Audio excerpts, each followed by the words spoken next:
अखण्डमण्डलाकारं व्याप्तं येन चराचरं तत्पदं दर्शितं येन तस्मै श्री गुरुवे नमः। प्रणाम भगवान। आत्मदर्शी बाबा नगीना साहब जी द्वारा रचित ग्रंथ, अद्भुत ग्रंथ वेदानुवचन और भगवान ज्ञान कांड का चतुर्थ अध्याय चल रहा है और आज भगवान एपिसोड है 31।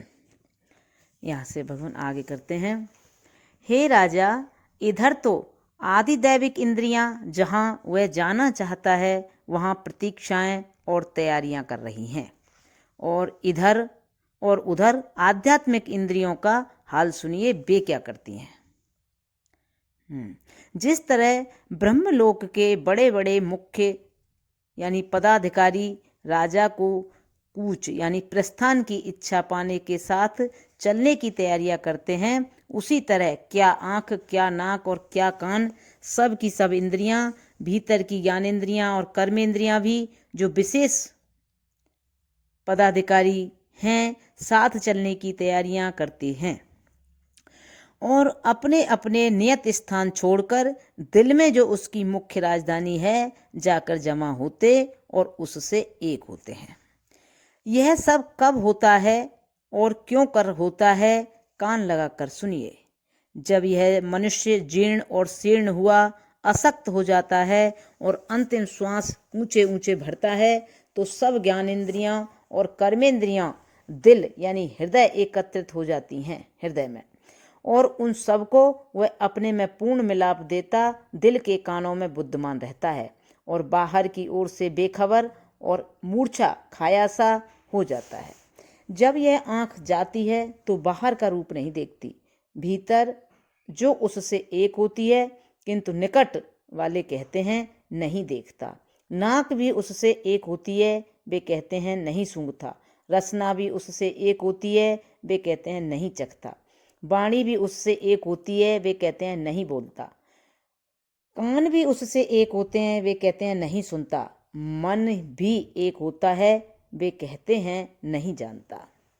जब इस प्रकार यह जीव अपने इंद्रियां इत्यादि को दिल में सम्मिलित करता है और अपनी करतूतों और विचारों के भारों को बांधता हुआ प्राण छकड़े पर लादता है, और आप भी उस पर सवार हुआ दिल के कानों में गिलाफ के भीतर उस द्वार पर जहाँ से निकलना होता है वह सुबुध रहता है।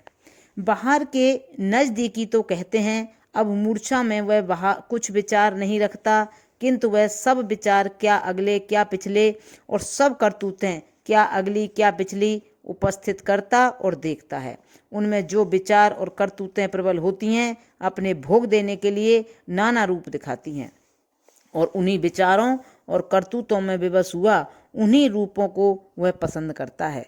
जब वह प्रबल विचार और करतूतों में विवश हुआ उन्हीं योनियों को पसंद करता है तो उसकी इच्छा नहीं योनियों की प्राप्ति की होती है, और वह उसकी बुद्धि का पहला प्रकाश है जो इस देश में संबंध रखते हुए भी प्रकाशमान होता है।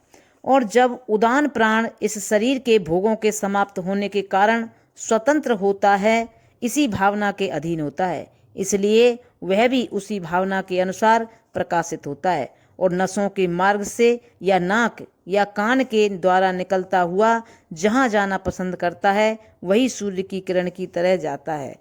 देवताओं आदि दैविक इंद्रियों को सचेत करता है और उसी योनि में उसके देह और भोगों के लिए इमारत और साधनों के निर्माण का आरंभ करता है। यह न मान लेना चाहिए कि सब कोई उत्तम योनि का इच्छुक है, निकृष्ट योनियों को कोई भी नहीं चाहता। फिर क्यों कर हो सकता है कि निकृष्ट योनि में जाता है? वरन जिस तरह चोर जानता है कि चोरी अच्छी नहीं, किंतु अवसर पाकर चोरी करता तो उसे वास्तव में वह तत्काल पसंद करता है, या व्यभिचारी जानता है कि व्यभिचार अच्छा नहीं, परंतु जब एकांत और प्रेम पात्र और कामोद्दीपन पाता है तो उसे पसंद करता है। इसी तरह क्या उत्तम क्या निकृष्ट योनियां अपने कर्मों और निश्चयों के कारण में जिनके कि वह बस में है पसंद करता है। देखो, जब मनुष्य जानता है कि चोरी और व्यभिचार अच्छा नहीं, किंतु लोभ और काम के बस हुआ अवसर पर वही पसंद करता है, इसी तरह यद्यपि मृत्यु से प्रथम निकृष्ट योनि को पसंद नहीं करता, किंतु मृत्यु में जब यहाँ के भोग समाप्त होते हैं और दूसरे जन्म के भोगों के कर्म उदय होने लगते हैं, तो मनुष्य उन्हीं के बस में हुआ निकृष्ट योनियों को उत्तम योनियों की अपेक्षा पसंद करता है, और वैसा ही हो जाता है। यही न्याय है। हम बड़े बड़े धनिकों को देखते हैं कि उत्तम बुद्धि रखते हैं और सत असत का विवेक और शिक्षा भी रखते हैं। जब सुरा पीते हैं तो मद में चूर होकर जो नहीं करना होता और जो नहीं चाहिए वही पसंद करते हैं, जो नहीं कहने योग्य है वही बोलते हैं। जो बुद्धिमान जानते हैं कि मद के कारण जो पसंद करने योग्य नहीं वही पसंद करते हैं। इसी तरह मृत्यु में इसका हाल है। जबकि मृत्यु में इसकी बुद्धि अपने आचरण और कर्मों के अधीन होती है, और प्राण जो महान देव उदान प्राण है उसकी बुद्धि के अधीन होता है। इसी कारण शास्त्र बुद्धि को आरंभ से सदाचरण के नियम और सत्कर्मों के बंधन में रखने के लिए व्यवस्था देता है कि मृत्यु पर्यंत शास्त्रीय विश्वास और शास्त्रीय कर्मों में जीविका करें, क्योंकि अंतिम समय में बुद्धि कर्मों के अधीन होती है और सदाचरण बुद्धि के अधीन। इसलिए भाषाविदों को शास्त्रीय बंधन में रहना चाहिए। वह नहीं जानता कि कौन सा कर्म उत्तम योनि की बुद्धि का हेतु है और कौन सा कर्म निकृष्ट योनि का कारण है, किंतु शास्त्रविद जानता है। वह जो ईर्षा रखता और लोगों को हानि पहुंचाता है, वास्तव में सर्प और बिच्छू की प्रकृति रखता है, और मृत्यु में उसकी बुद्धि उसी आकृति के अधीन होती है। इसलिए ईर्षालु और दूसरों को हानि पहुंचाने की प्रकृति रखने वाला व्यक्ति सर्प और बिच्छू की योनि भी पसंद करेगा। और यह एक अति सूक्ष्म शास्त्र है जिसको सब कोई नहीं जानता। कर्मकांड में शास्त्र ने इसकी छांट कर दी है, वहां से देख लेना चाहिए। यहाँ हम उसको ब्यौरेवार लिखने की आवश्यकता नहीं समझते, चूंकि विषय बहुत बड़ा है, यहाँ उसके लिए स्थान भी नहीं रखते। निदान जब इस तरह यह जीवात्मा ज्ञानेंद्रियों और कर्मेंद्रियों के साथ मिला हुआ हृदय कमल में बुद्धिमान हुआ उठता है, तो उसके उठते ही प्राण उठता है, और प्राण के उठते ही समस्त ज्ञानेंद्रियां और कर्मेंद्रियां उठती हैं, और इस समय में भी वह बुद्धिमान होता है। जिस जिस सड़क पर जिस जिस तरह चलना होता है और जहाँ जहाँ जाना होता है उसका जानकार होता है। जैसे यात्री भी जब तक पहले गंतव्य स्थान को नहीं जानता और फिर उस मार्ग की सच्ची दिशा को नहीं जान लेता, तब तक नहीं चलता, और यही उसकी उत्क्रांति है।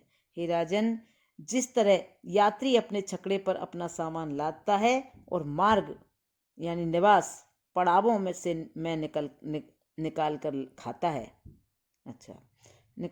है, उसी तरह यह जीवात्मा भी मैं अपनी जानकारी तथा कर्म क्या पहले क्या पिछले सब साथ ही ले जाता है, और दूसरी योनियों से पूर्ण संबंध पाए जाने पर जब ज्ञान इंद्रियां और कर्मेंद्रियां एक होकर खुलते हैं तो उन्हीं के अनुसार भोग पाता है। और यह महान देव उदान प्राण भोग देने वाला फिर इच्छा के अधीन होता है। उसके कर्मों के बंधन में जो प्रारंभ में उसकी भावना से हुआ है काम करता है, इसीलिए चाहता है कि पाऊं पर नहीं मिलता, चाहता है कि पीऊं पर नहीं पीता। इस प्रकार विवश हो जाता है और अपनी भावना में फंसा हुआ अपना ही किया पाता है। यही न्याय है। प्रणाम भगवान। अब यहाँ से आगे कल लेंगे। ओम शांति शांति शांति। प्रणाम भगवान।